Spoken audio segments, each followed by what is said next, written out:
السلام عليكم، يا رب كلكم تكونوا بخير. ان شاء الله النهاردة هنعمل مع بعض وصفة بسكوت سهل وسريع وبسيط جدا ومكونات اقتصادية وموجودة في البيت. هنعمله بقى كده مع كوباية شاي على الصبح في الفطار، حاجة في منتهى الجمال. بصوا بقى قد ايه مقرمش، ما شاء الله عليه، بجد حاجة في منتهى اللذاذة. اتمنى تجربوا الفيديو وتكتبوا لي تعليق حلو كده، وما تنسوش الاشتراك في القناة واللايك والشير عشان الفيديو يوصل لأكبر عدد ممكن. يلا بينا نبدأ. هنحتاج بولة ونحط فيها نص كوباية من السمنة على الزيت. تقدروا تعملوها بسمنة بس، تقدروا تعملوها بزيت بس، وتقدروا تعملوها بزبدة. يعني ممكن تعملوها بأي مادة دهنية متوفرة عندكم. هنحط كمان نص كوباية من السكر اللي هو الحبيبات العادية خالص. وهنجيب بقى المضرب الكهربائي وهنبتدي نضرب كده الزيت والسمنة مع السكر كويس قوي لحد لما لونه يفتح بالشكل ده. في الخطوة دي هنبتدي ننزل ببيضة بدرجة حرارة الغرفة. احنا هنحتاج بيضتين بس هننزل ببيضة بيضة، يعني هنحط بيضة ونضرب كويس قوي بالمضرب الكهربائي، وبعدين ننزل بالبيضة التانية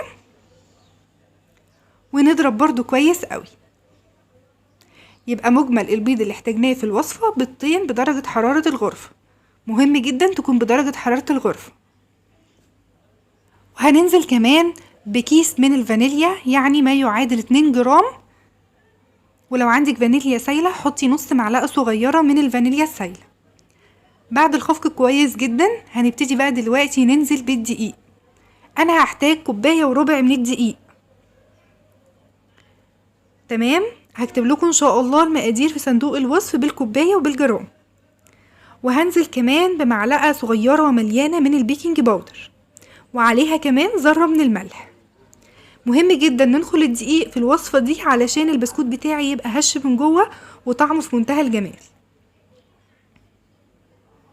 تمام جدا، هنضرب بقى كويس قوي بالمضرب على سرعة متوسطة. لما نحط الدقيق بتضربي على سرعة متوسطة، وبعدين لازم ومهم جدا ننزل الجوانب بأي سباتشل عندك علشان الخليط كله يتجانس مع بعضه.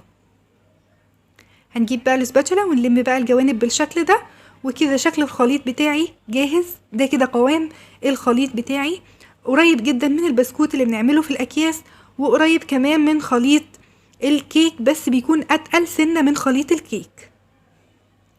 تمام، اول لما توصلي للقوام ده هنبتدي نوقف خالص بقى كده، وبعدين نبتدي نجهز بقى الصينية اللي هنحط فيها او هنخبز فيها البسكوت. انا هنا جبت قالب الانجليش كيك. هخبز البسكوت بتاعي في قالب الانجليش كيك. هبتدي احط بقى ورق الزبدة في القالب علشان يطلع معايا البسكوت بمنتهى السهولة. وهبتدي انزل بقى بخليط البسكوت. بصوا القوام بتاعه وركزوا فيه كويس قوي عشان هو ده القوام المناسب والمظبوط. طبعا الفرن بتاعي ساخن مسبقا على درجة حرارة 180 في الرف الاوسط. هننزل بالخليط كله في قالب الانجليش كيك بالشكل ده، ونبتدي نوزع الخليط على القالب كله علشان ما يبقاش فيه حتة عالية وحتة واطية. تمام، عايزاه يبقى متجانس كده ومتناسق ومتساوي. تمام جدا، وبعد لما بنساوي بنديله خبطتين كده على الرخامة وندخله بقى الفرن الساخن مسبقا لمدة 25 ل 30 دقيقة. بعد 25 دقيقة طلعيها واختبري الخليط بتاعك من المنتصف بخلة. لو طلعت نظيفة يبقى كده تمام. وده شكل كده الخليط البسكوت بعد لما طلع من الفرن. ده كده بيكون شكله، بيبقى واخد لون ذهبي من فوق ولون ذهبي غامق بسيط جدا من تحت. هنبتدي بقى نطلعه على طول ونفك بقى ورق الزبدة منه، بس تفكيه بالراحة وبحرص علشان بيبقى سخن الخليط وممكن يعني يتهري منك او يتكسر منك، فحاولوا تتعاملوا معاه بحرص علشان ما يبص خالص. بصوا بقى اللون الذهبي الجميل ما شاء الله عليه، بجد حلو قوي. عايزه اقول لكم الريحه قلب البيت، ريحته حلوه قوي وتحفه وفي منتهى الجمال. كل اللي هنعمله دلوقتي بعد لما حطيناه بقى في الطبق، هنبتدي نقطع بقى البسكوت بتاعنا شرايح بالشكل ده. السمك بتاعه بيكون متوسط، ما يبقاش سميك قوي ولا رفيع جدا. وده كده بيكون شكله. بنحطه بقى على صاجة ونرصه كويس قوي بالشكل ده، وبعد كده بندخله بقى على الفرن. بنولع عليه الشواية لحد لما ياخد لون من فوق، ونبتدي نقلبه على الجنب التاني ياخد برضو لون كده ذهبي من فوق، ونطلعه ونسيبه يبرد تماما.